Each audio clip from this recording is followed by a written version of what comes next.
welcome to our first Meet the Team interview. Today we are interviewing our MD and founder, Neil. Thank you, Neil, for agreeing to do an interview with us today. Do you want to just briefly introduce yourself? Hi, yes, I'm Neil, I'm the MD of CIS and founded it 31 years ago. So still very happily at the helm and very pleased to do this first talk. Great, thank you. We'd like to know a bit more about how you came to start up the company. Can you tell us a bit more about that? Well, yeah, it's quite a story actually. So it goes all the way back to when I was doing my degree, and I got to the end of my degree and was not quite sure what I was going to do. And my father offered me the chance to start my business up with £100 and a room in his office and a telephone for a year. And he said, after a year, that's it, you're going to have to go make your own way. And fortunately, he gave me a few clients, and we christened the company after the degree that I did, because the degree that I did was called Computing Information Systems, BSc, and it was a new degree that did not just computer science, but also management and psychology, and even then artificial intelligence, all things that are still very relevant today. It was a really forward-thinking course. So I got started in Whitney, and really the rest is history. We ploughed on and just built the company up through reputation, and until we get to where we are today. Yeah, and it's really grown over the last 31 years, hasn't it? I mean, I remember when it was just you in a study, and now you've got what, 20-25 employees in a big office.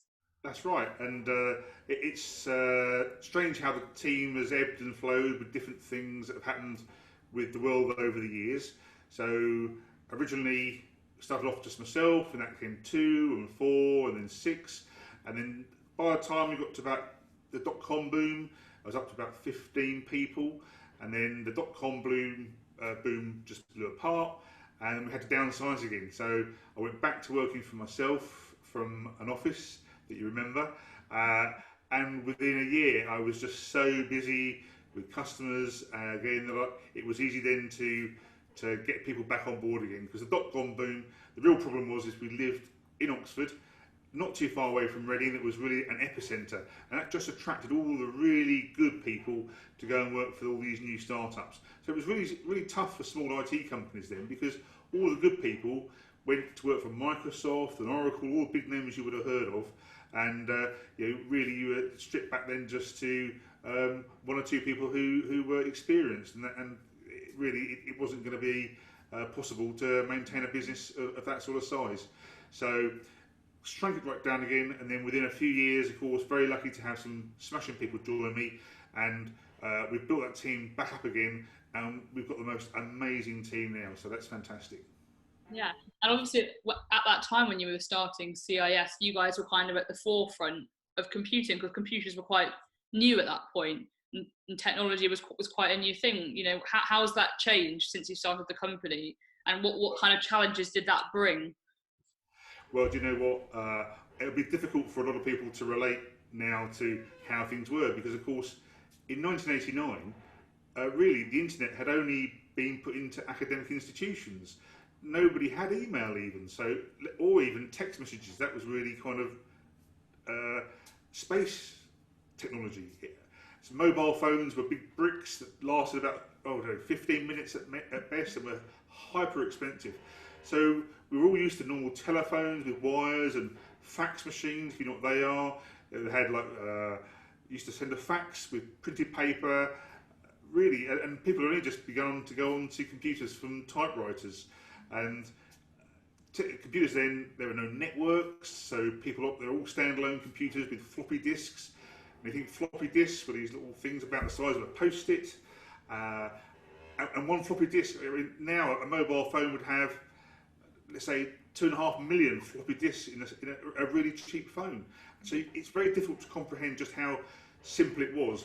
But it was really exciting. It was a real pioneer time when spreadsheets, people were learning what a spreadsheet was, even what a word processor was. So it was really a fantastic time when there were no preconceptions, and it was just amazing to see the transition to the first networks. I remember putting in the first email system, and the customer saying, "Oh, I'm not sure we're going to see this work."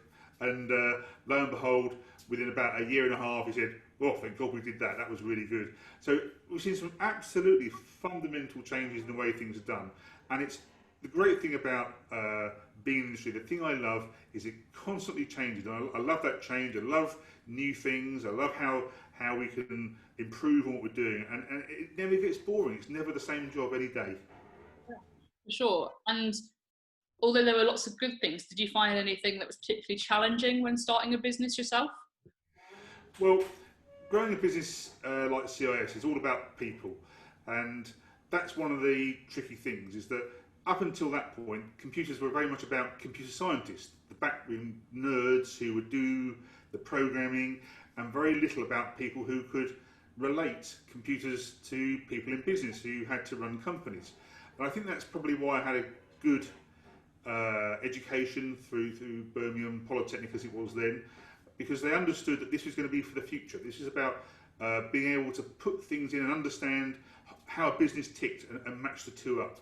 So the challenge has always been about finding the right people who could get it, who could have those skills which meant they could understand problems and solve problems and relate to people. So that's probably some of the biggest challenges, is having people with that can-do attitude, who are empathetic, who can listen to a problem and then clearly communicate it as well. So it's a really important skill, and it's something you have, and it's something that how you conduct yourself. It's a really important thing, and finding those sorts of people is probably our hardest challenge, and always has been, and probably always will be. And over the last 30 years, obviously, as we said already, the company's grown a lot. What are some of your personal highlights during those years that you've accomplished? Well, there's lots of highlights, as you can imagine, over a long period of time. The thing I personally enjoyed is the relationships I've had with my customers, as I've got to know them professionally and personally. There's a real sense of trust that they entrust me with thinking about and taking care of their business as if it was my own, and that's something that is a really important thing for me.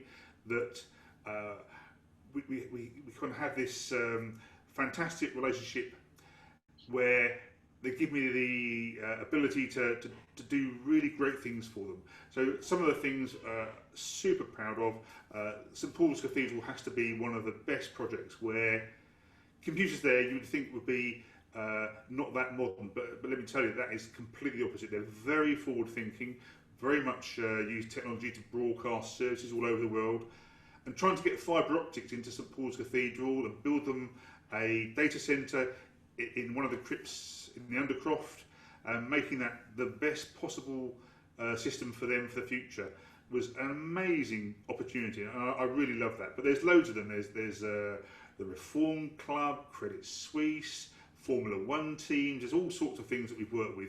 Really interesting variety. But I really get a kick out of the small and medium businesses, because they're the ones where I can see the change, where we can do something and it transforms them, and it can help them, and you can see every day that is making value for them. And I get on a very personal level as well, isn't it? Then as very well. much so. Seeing them succeed, turning that trust into systems that work, and that is a real personal pleasure for me. And so obviously you're hoping to continue that success into the future. Where do you see CIS going in the future? Well, the future, I mean, it's one of those things where you've got to think about what is coming for the future, and you try and have a look and think, well, it's still going to be about delivering reliability, because computers are guaranteed to hit to stay. People need reliability, and without that reliability, it's very frustrating. It's a big waste of time. They need performance, because if things start with computers, people's businesses slow up. But I think generally the biggest growth area is probably going to be in cyber and security, and making sure people are safe, particularly as money now is becoming online and less cash. I think we're going to be a sort of cashless society over the next maybe 10, 15 years, and that leaves a certain vulnerability. And I'm always interested in the human aspect of that. I'm interested in protecting my customers and making sure that they absolutely don't fall foul of these hackers or have their systems compromised, because it's about reputation, it's about being able to conduct their business securely with their customers, and their customers knowing that they're safe too. So there's lots of things to do. We'll always carry on with our traditional support, and we'll bolt on those technologies as they change. But certainly in the next 5 years, cybersecurity is the one that's really going to ramp up and mean that it's going to take a good, solid approach and sensible advice for those small and medium customers to make sure fundamentally they have as good a protection as the big guys. So I think that's a really important thing. We can take some of this really clever, expensive technology and downscale it and bring that to the smaller guys to protect them just as well. Yeah. And speaking about the future and small and medium businesses, obviously at the moment lots of businesses are struggling, or there's a lot of uncertainty surrounding the future with the pandemic going on. What advice would you give for business owners who are struggling at the moment with that? Well, it's a really, really tough time, and with any business, there comes these challenges. This is CIS's fourth recession. I think we're about to enter a recession now.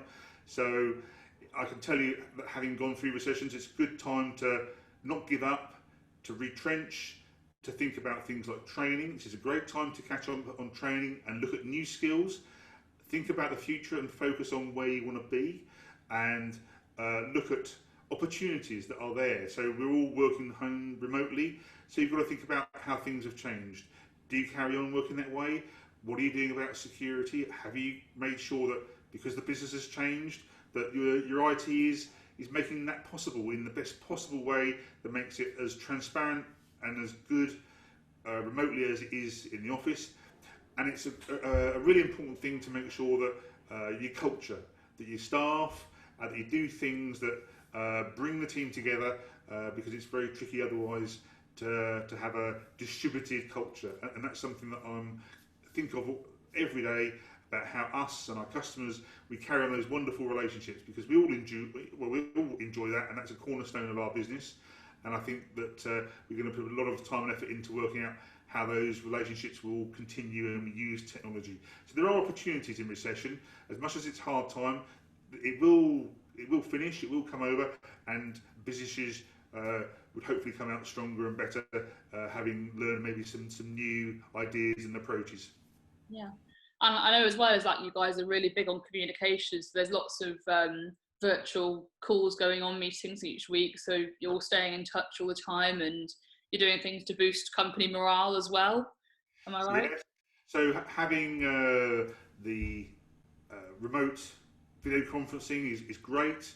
We're using a combination of Microsoft Teams, which is very good. It fits in very well with our Office 365 systems that we use ourselves, and of course our customers use, so there's a very, very easy transition with that.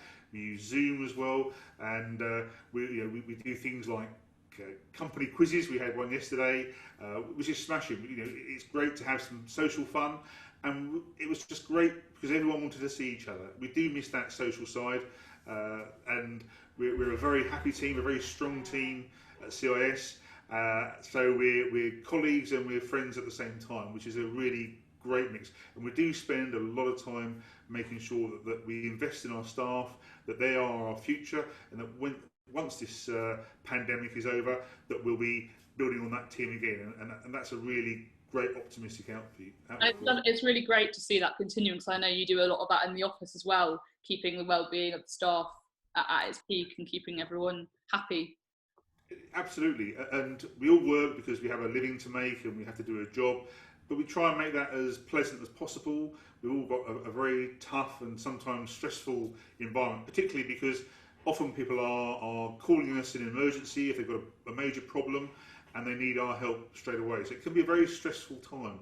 So it's really important that our staff feel happy, supported, not just by the really good sensitive management that we have. We spend a lot of time making sure we put that process and procedure in place, but more importantly, the ability to be flexible in the company and help the environment. So that's we're doing everything from massages. We have charity cook days.